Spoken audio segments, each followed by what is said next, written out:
WIBTA if I'll put my Mill in nursing home. I live with my husband, we have 2 adult children who don't live with us anymore. Ever since my Mill got weaker and older, she lives with us, too. 2 years ago Mill was diagnosed with Alzheimer's disease. She is under medical care, of course, but despite it the disease is progressing fastly. Nowadays Mill cannot stay at home alone as she is dangerous for herself and her surroundings. She almost burned the house, twice, and there were also some other accidents. Fortunately as for now she didn't hurt herself seriously, but at this rate the question is when it will happen, not if. Taking care of her is mostly my responsibility, as my husband has very irregular schedule and, because of nature of his work, he often has to be on call and or leave home at short notice. As for me, I usually work 8 to 10 h/day, mostly from home, but sometimes I have to be in the office.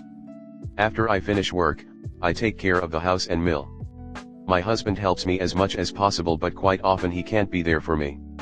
I'll be honest, I never was a caretaker type. I don't have enough patience, I don't like when other people depend on me, I am nervous when I suddenly have to adjust my plans.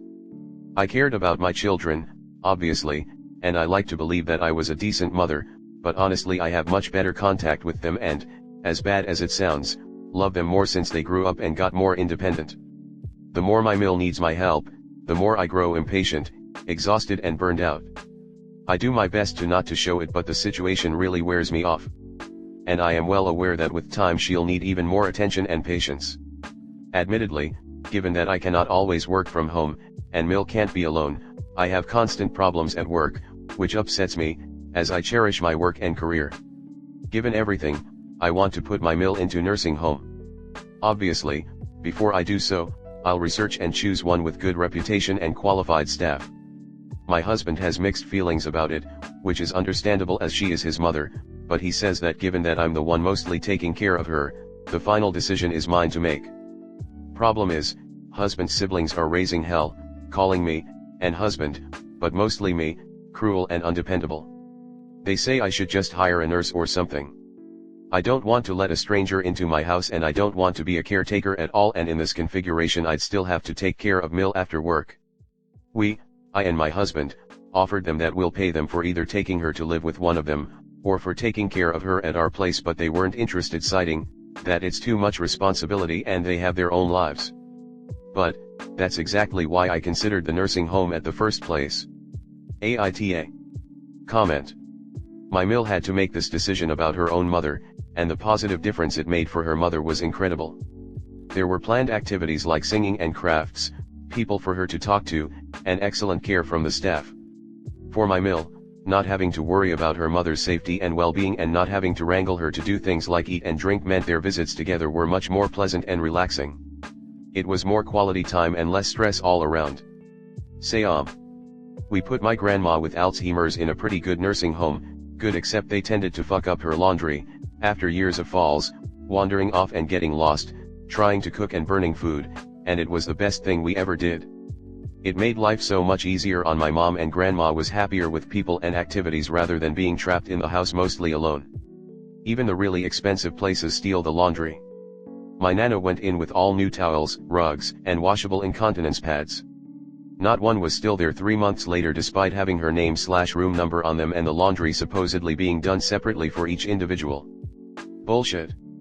This makes me sad. Starting in middle school I volunteered at a home for the aging for 4 years and was on the laundry team, and everyone put so much work into taking care of our residents' belongings. We even had a search list for things we heard were missing, and you'd get an AITA if you found one. This was back in the 90s, in the US Midwest.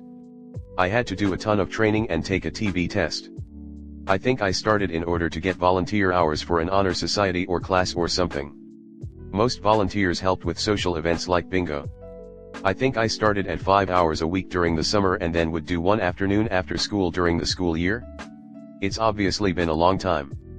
But I was the only teenage volunteer in the laundry department, and I think my supervisors did a lot to encourage me to stay because the extra set of hands helped.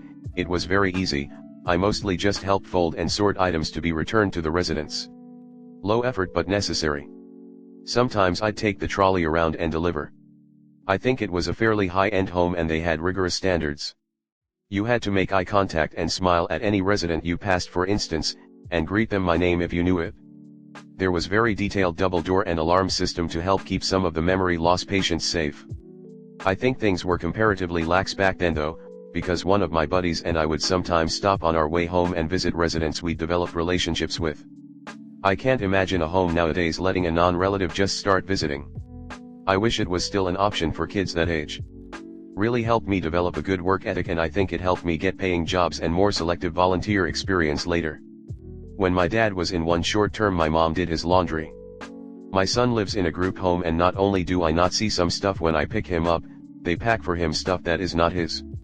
My mom didn't want to take chances, I think, and as far as my son is concerned, it is a home with 4 residents and 1 staff there at all times.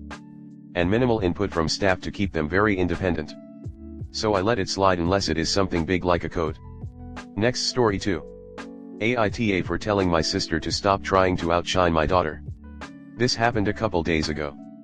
I have a 9-year-old daughter who picked up playing piano at 5, and I seriously see her as a prodigy. She composes her own symphonies.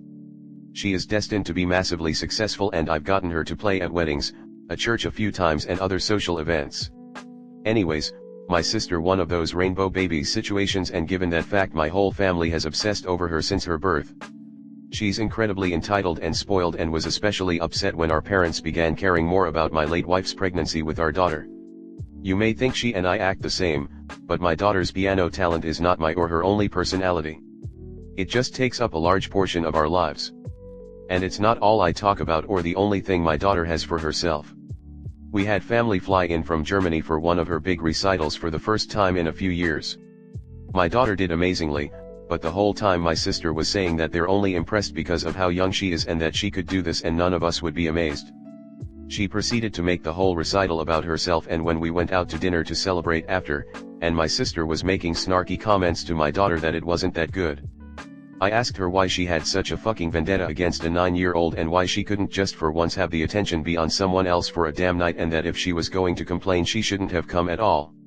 She was very upset at this and told me how I took away her childhood by forcing her to pursue music, which she had come to me and her late mother about, and it ensued a massive fight between us, and she ended up leaving early and going back to her hotel room.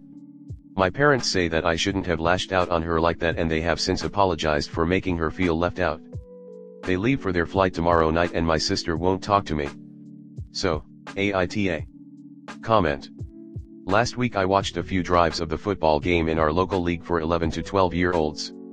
The running back for the home team was running circles around the defense and everyone was cheering him on like he was some great player. But it was only because he was a kid. If my 54-year-old ass had been out there as the MLB, 6 feet 1 inch, 205 pounds, I guarantee that kid wouldn't have scored those TDs. And I bet I also could have run rushot over their defense. Give me the ball and there aren't many 12-year-olds who could tackle me. I have some family members who are convinced that I need to read the Da Vinci Code because it has so much important religious information in it. I simply haven't been willing to. I've been on the fence on and off about it, but John Oliver's episode on it pretty much killed off what little interest I had. I don't know if you've heard of him or his episode on the book, but I highly recommend it for a giggle as long as you don't love the book so much you can't stand it being a subject of laughter. I need to find this now, because I love John Oliver and also read the Da Vinci Code. I thoroughly enjoyed it for what it was, which was an utterly unrealistic blockbuster-style heroic adventure with crazy Catholic flavor, and I found that fun.